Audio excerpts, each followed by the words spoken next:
میرے دوست کامران کی بیوی ہمیشہ مجھ سے پردہ کرتی تھی۔ اس کی نظریں جھکی ہوتیں، قدم جلدی میں اٹھتے اور ہاتھوں میں عجیب سی کپکپاہٹ ہوتی جیسے میری موجودگی اس کے لیے باعث اذیت ہو۔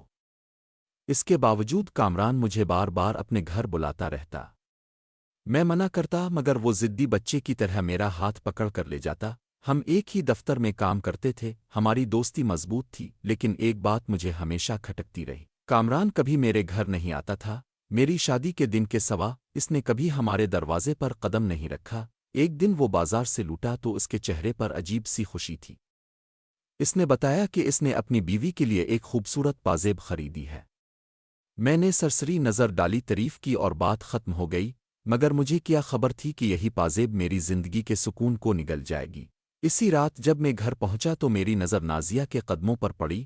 میرا دل جیسے سینے میں رک گیا۔ اس کے پاؤں میں وہی پازیب تھی، بالکل وہی۔ میں نے خود کو سمجھایا۔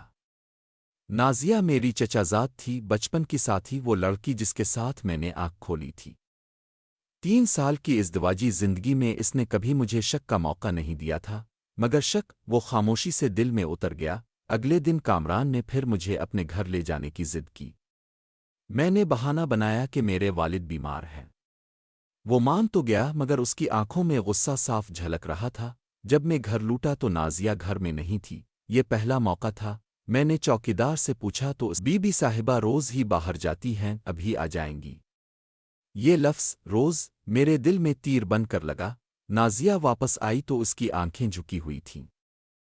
اس نے کہا کہ وہ پڑوسن کے گھر گئی تھی، مگر اس کے لہجے میں سچ کم اور مجبوری زیادہ تھی۔ اسی رات اس نے مجھ سے کہا، اب تو آج اپنے والد کو ڈاکٹر کے پاس لے جانے والے تھے نا۔ میرے ہاتھ سے نوالا گر گیا۔ یہ بات میں نے صرف کامران سے کہی تھی، صرف ایک شخص سے۔ میری راتیں بے خواب ہونے لگیں۔ شک، سوال اور خاموشی دن گزرتے گئے۔ کامران کا اصرار بڑھتا گیا اور نازیہ کی خاموشی گہری ہوتی گئی۔ ایک دن میں نے نازیہ کو فون کیا اور مجھے یوں لگا جیسے فون کی گھنٹی کامران کے گھر کے اندر بج رہی ہو۔ اسی لمحے میں نے فیصلہ کر لیا۔ اگلے دن میں دفتر سے چپکے سے نکلا اور سیدھا کامران کے گھر پہنچ گیا۔ دروازہ کھولا تو جو منظر دیکھا اس نے میری روح ہلا دی۔ وہاں میری بیوی بیٹھی تھی، میری نازیہ۔ میرے اندر کا شوہر چیخ اٹھا۔ میں نے اسے دھوکے باز، بے وفا اور فریب کار کہا۔ وہ کانپتی ہوئی میرے قدموں میں گر گئی اور زار و قطار رونے لگی، ارحم، میں نازیہ نہیں ہوں۔ یہ جملہ سن کر وقت جیسے رک گیا۔ وہ رضیہ تھی، نازیہ کی جڑواں بہن۔ اس نے لرزتی آواز میں بتایا کہ نازیہ شادی کے دن اپنے محبوب کے ساتھ بھاگ گئی تھی۔ خاندان کی عزت بچانے کے لیے رضیہ کو زبردستی نازیہ بنا دیا گیا۔ دنیا کو بتایا گیا کہ رضیہ مر چکی ہے۔ ایک لڑکی کی شناخت، اس کا نام، اس کی زندگی، سب قربان کر دی گئی۔ رضیہ نے کہا، میں نے آپ کو شوہر مانا، دل سے نبھایا، مگر سچ کبھی بتا نہ سکی۔ اسی لمحے اصل نازیہ سامنے آئی۔ اس کی آنکھوں میں ندامت تھی۔ اس نے اعتراف کیا کہ وہ کامران سے محبت کرتی تھی اور یہی اس کا گناہ تھا۔ میں رضیہ کو اپنے ساتھ لے آیا، کامران سے ہر تعلق توڑ لیا، مگر اصل جنگ اب شروع ہوئی تھی۔ گھر وہی تھا، کمرہ وہی، بستر وہی، مگر اب خاموشی سکون نہیں دیتی تھی، بلکہ سوال بن کر کاٹتی تھی۔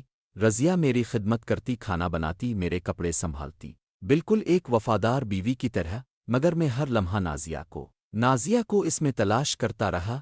ایک رات اس نے دھیمی آواز میں پوچھا، کیا میں واقعی قصوروار ہوں؟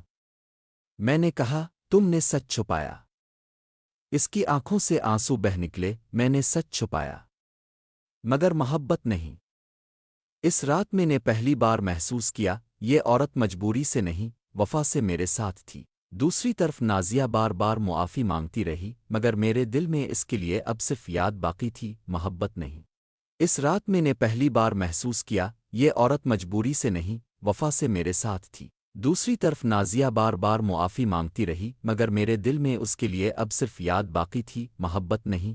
آخر ایک رات میں نے فیصلہ کیا۔ میں نے رضیہ سے کہا، میں نازیہ کو معاف نہیں کر سکتا اور کامران کو بھی نہیں، مگر تم نے جو کیا وہ جرم نہیں، قربانی تھی۔ میں نے اس کے سر پر ہاتھ رکھا، اگر تم چاہو تو میں تمہیں نام سے نہیں، دل سے اپنا سکتا ہوں۔ اس کی آنکھوں سے خاموش آنسو بہے، وہ آنسو جو برسوں کی قید کا بوجھ تھے۔ نازیہ شہر چھوڑ گئی، کامران میری زندگی سے نکل گیا، اور رضیہ، وہ میرے ساتھ ہے، ہم مکمل نہیں مگر سچے ہیں، اور شاید محبت کی اصل پہچان یہی ہے جہاں معافی نہیں قبولیت ہوتی ہے۔